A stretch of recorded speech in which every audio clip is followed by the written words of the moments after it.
Hello and welcome, this is Mousegunner, and we're back with some more of the Beast and Exploration DLC for Battle Brothers. We just finished a battle against some Shret, pretty dangerous opponent, and it did result in our second, I believe it is the second, yeah, our second death of the company. He was disemboweled by a Shret, so yeah, that's unfortunate. He was with us for quite a while, according to that little bit of a list. He was with us for 42 days. And we've been playing for 44, so he's been with us for most of the game, and unfortunately we lost him. We do have a couple level ups to do, so let's go ahead and take a look at that. So I do realize that with Jost I could have gone with one of these level ups, but I did want that cleaver ability, so. Okay, so we are looking here. Now, if I were going to take one of these perks, it'd probably be Underdog. This removes any defense problems we have for being surrounded, which, typically speaking, you're going to have, if you have line-to-line engagements, you're going to have at least 2 people on you, so they do get a little bit of a bonus on you. This is also going to remove the bonus that Backstabber gives, so that can be useful in that regard as well. So, let's go ahead and roll up our stats. Okay, I'll go ahead and take the range defense because we're kind of low on that. I wouldn't mind taking some more melee skill. We'll take that. And I feel like here I better take the fatigue because we've had problems with that. With this particular character, that's the reason why I gave him the little wolf thing. Although at the time it was the best armor we could get, but there is definitely more efficient fatigue-wise armor out there, and from what I've seen, these once you add these mods, they're pretty much permanent, so we're going to try and make the best of it. And as I said, I think I'm going to take Underdog here because it's pretty good. Another one that's good is Overwhelm. I tend to use this on more of my support characters though, because he's not going to have that great of initiative, whereas the guys in the back row tend to have pretty good initiative, so that's what we're going to go with. So yeah, I think Underdog is the way to go here.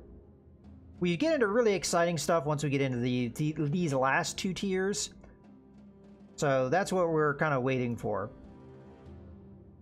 Gifted is also very good. I've been using that a lot in my other playthrough. Whenever you're at a point where you feel like you really just have not been getting good rolls on stats that you need, Gifted is a great time to kind of reverse that, because what it will do is give you a maximum roll for all things, and you get to pick what you want rather than just depend on that kind of random chance.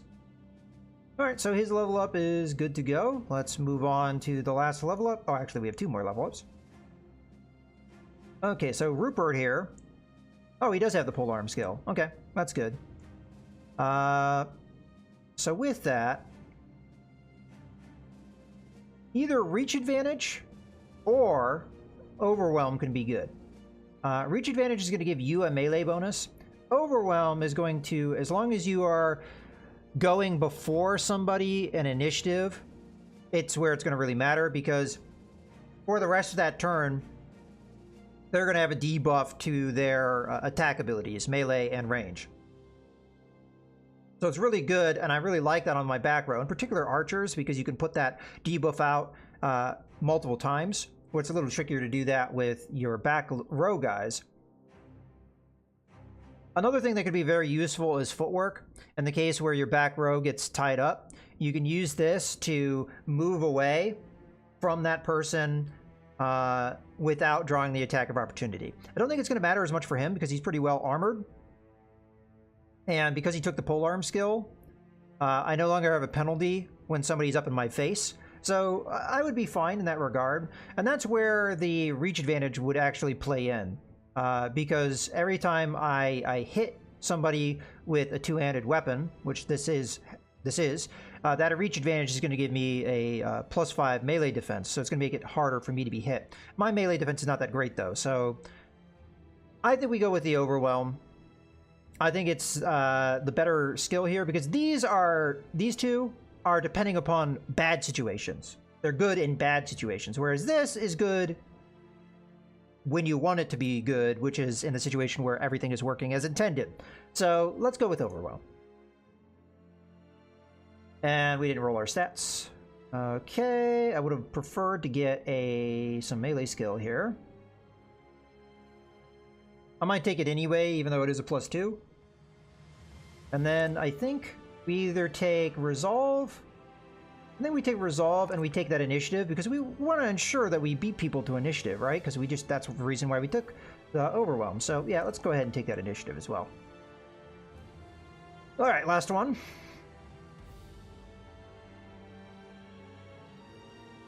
So here we're more likely going to take Crossbow Mastery because we're using a crossbow after all. Roll this first. So I'm going to go ahead and take the range skill. We could also take the range defense, which is, in his case, not a bad idea. And then I'm thinking or leaning towards taking the Resolve, because his Resolve's quite low. And knowing that I'm going to be facing Undead, having Resolve up, I think would be a good idea. So let's go ahead and do that. And then let's go ahead and take the Crossbow Mastery. What is Crossbow Mastery going to do? This is going to reduce fatigue by 25%, which is actually really important for a crossbow because crossbows are really fatigue-inducing to fire and reload. Reload in particular burns a lot of fatigue. So this will help us with that. And an additional 20% of damage inflicted with crossbows ignores armor. So it's more piercing, which, again, quite valuable. Maybe not so valuable against... Well, it'd be good against zombies. Yeah, it'd still be good. Okay, so there's all our level ups. Let's get going. I don't think we got any gear out of that we'd really want. We recovered some gear from the guy that died. Unfortunately, we lost his armor. I guess that's a slight deal. But not very many people are that low on the armor totem pole, so I'm not too worried about it. Okay, let's go ahead and we could put the leather shoulder things on somebody, like, for example, this armor, if we wanted to. But I'm not at that point yet, I don't think. We're just going to hold on to it and kind of figure out where we're going to be. All right, let's go ahead and get our payment.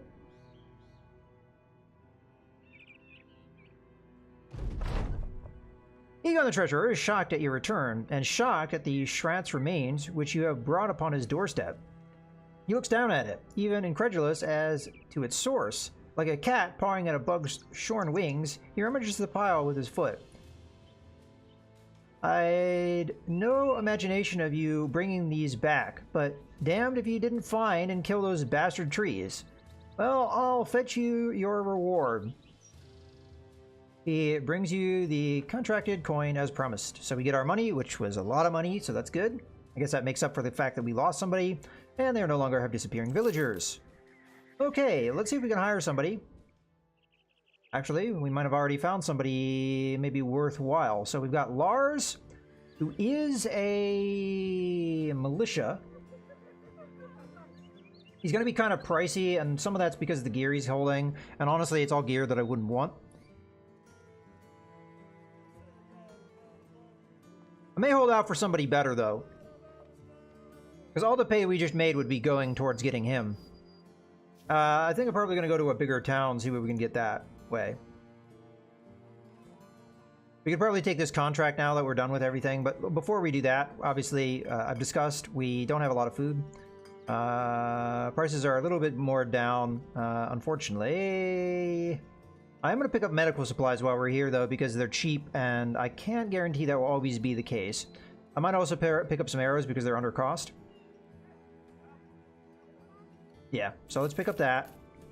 Then let's pick up the medical supplies. I'm going to pick all three of them up because not all that common to find them that cheap. Then I'm going to go ahead and pick that up. Let's do a little bit of sorting. All right. Oh, I also got a bunch of strange meat. I didn't even notice that. Whoops. We didn't need that food then.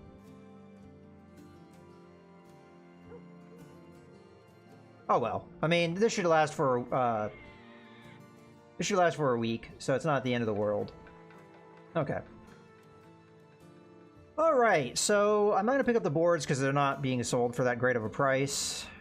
Although I could probably make a profit on them. I don't think it's that big of a deal.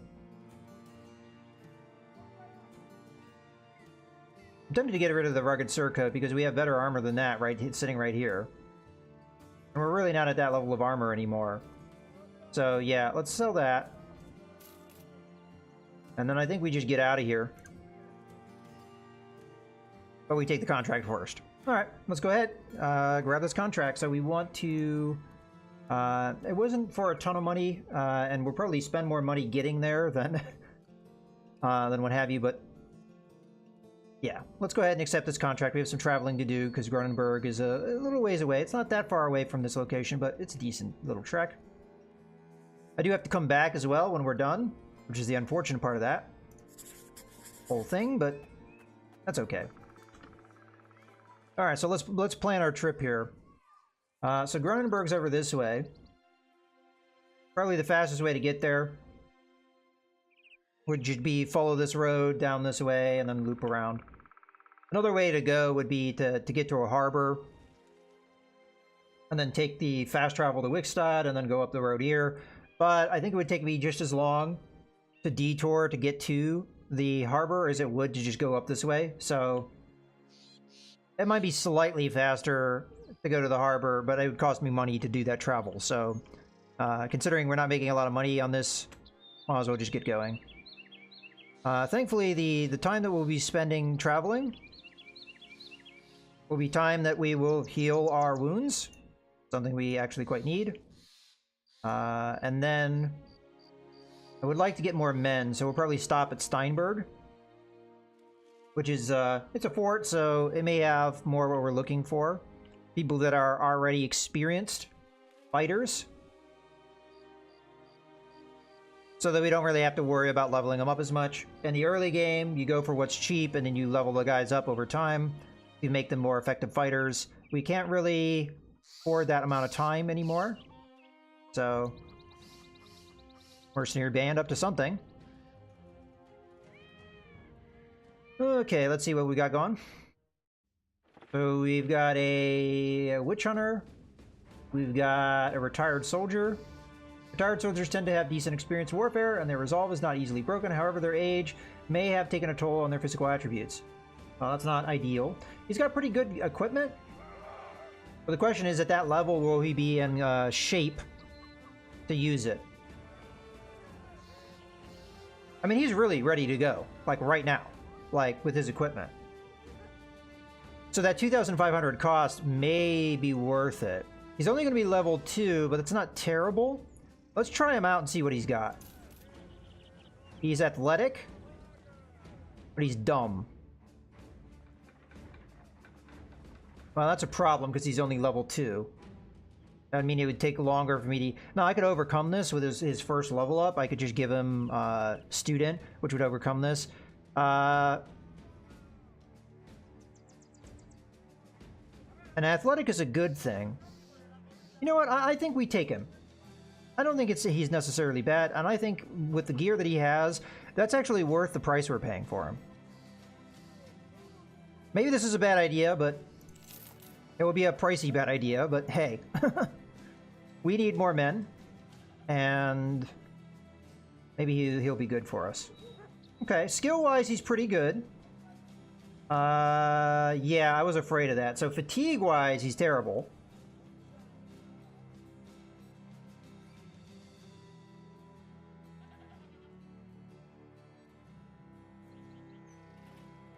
I have a thought, though. If we get rid of the shield, and we get rid of the spear,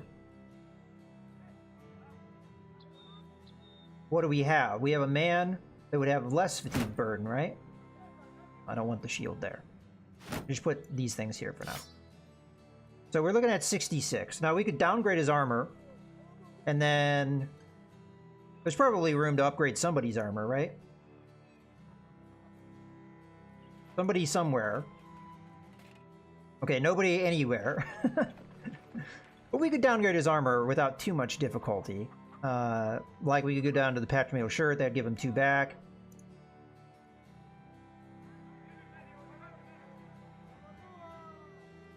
Or we go down to the Gambison, that gives him back 4. And then from there...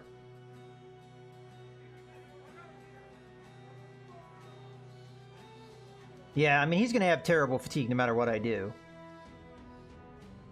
Yeah, I was a little worried about that. Well, we'll give him back his stuff. Let's see what rolls we get. Okay, you got a good roll on fatigue, so we can overcome a little bit of that. I want to give him a little bit more melee defense. His stats here are actually pretty good. His hit points are really low, though. So I'm thinking about giving him 3 hit points here. I mean, it'd be nice to get his sword skill up, but he already started at a pretty good point considering what level he is. So I think that's the right call. Okay. And then as far as perks go, we could give him Student, which would overcome the downside of him being dumb. So he'd actually have a 5% bonus to experience. And I think we have to do that. And then later I could go Gifted if our roll is bad on his next level, to give him even more stats to overcome his age, more or less. But yeah, let's go with Student. And the good thing about Student is, once you get to a high enough level, this perk actually gets replaced with another perk. You can just pick another one, so it's not too bad. Would I have been happier if he had better fatigue and stuff like that? Yeah, sure, of course, but it's not bad. His equipment's not bad, and again, I could give him worse equipment to try and improve him in some ways. I'm trying to look at, like, my men, and just thinking about, like, for example, he's not really that valuable to me right now. So why don't I put a better equipment on a man that means more to me? Oops, that's not what I want to do. Like somebody that we would want to live. And then we kind of just give him lower gear, lower end gear, like that. We hold on to the basic mail shirt because that's pretty good. There's at least a couple men that could benefit from that better armor. Like for example, Arnulf, Hans. But we've got guys that would definitely benefit there. I'm actually going to put him in the front line too, so that we can have Wilfred rest a bit. Although his injury is going to probably heal pretty soon here. Yeah, I think we can make it work. It could have been better, but I think it was worth what we paid. And again, I could give him something that's less fatiguing for him to use. Like, for example, a sword. That'll give him some fatigue back. And I think that will probably be it for now. Yeah. Alright. Let's keep going. Maybe I should have been more patient and waited for a better choice, but oh well.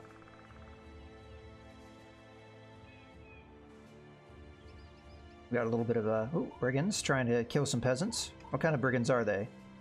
Okay, so they're mostly thugs. I think this is well worth attacking. So I'm gonna chase them down a bit. Alright. Well, we're getting close to the point where I can attack these guys, but I'm actually going to put a cut a little bit early in this video before we engage, because we're only a couple minutes away from the end here. But as far as things go, how are we doing here? You're almost healed up. We've got some injuries we need to get through. Hopefully we can get some experience here. As a matter of fact, we should probably switch these guys so this guy's not as much pressured by the enemy. Just by getting him in missions and getting him experience, we can overcome, I think, fairly easily some of his downsides. His hit points, his fatigue, those aren't going to be too difficult in my mind. As we level him up, the next level we do, we can give him Gifted, and we can guarantee we're going to get a max roll. We put that into his stats that are more deficient. He's pretty good in most cases outside of you know, those two things, his kind of more physical attributes, the hit points and the fatigue due to his age, but we can overcome that fairly easily. And then we'll go from there. It's going to put him a little bit behind the curve because he's not going to have really any abilities to work with, but he'll at least be at a point where he can stand and fight and not die immediately, so that's good. He can protect himself pretty well. He's got, I mean, let's just compare him to other men we have. So these are definitely higher level dudes, but so we got 23, 25 for his defense. If we go across our front line here, most of our guys are beating him, but you have to remember that they're at least a few levels ahead. So like in this case, Hans is actually behind him in range defense. So, you know, it kind of gives you a little bit of an idea of where we're at. For him being only level 2, that's not bad. And also consider his attack ability. he's a better attacker than a good number of our men, or at least a few of them. So he's not terrible. Well, in any case, I hope you guys have enjoyed the video. This is Mouse Gunner signing out.